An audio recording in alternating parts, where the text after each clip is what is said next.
ഇത് മണ്ഡലമാസം. എങ്ങനെയാണ് അയ്യപ്പസ്വാമിക്ക് മണികണ്ഠൻ എന്ന പേര് വന്നത് എന്നറിയാമോ?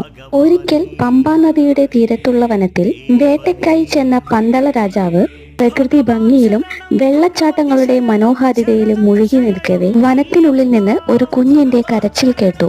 അമ്പരന്നുപോയ രാജാവ് ആ ശബ്ദത്തെ പിന്തുടർന്ന് കൈകാലിട്ടടിക്കുന്ന ഒരു ഓമന കുഞ്ഞിന്റെ മുന്നിൽ എത്തിച്ചേർന്നു. കൗതുകപൂർവ്വം കുഞ്ഞിനെ നോക്കി നിന്ന രാജാവ് ആ ഓമന പൈതലിനെ കൊട്ടാരത്തിലേക്ക് കൊണ്ടുപോകുവാൻ കൊതിച്ചു.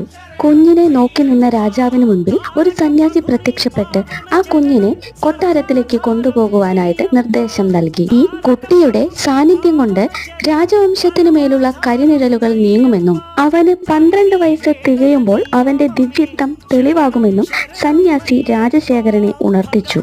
കുഞ്ഞിന്റെ കഴുത്തിലെ സ്വർണമാല കണ്ട സന്യാസി അവനെ മണികണ്ഠൻ എന്ന നാമകരണം ചെയ്യാൻ രാജാവിനെ ഉപദേശിച്ചു.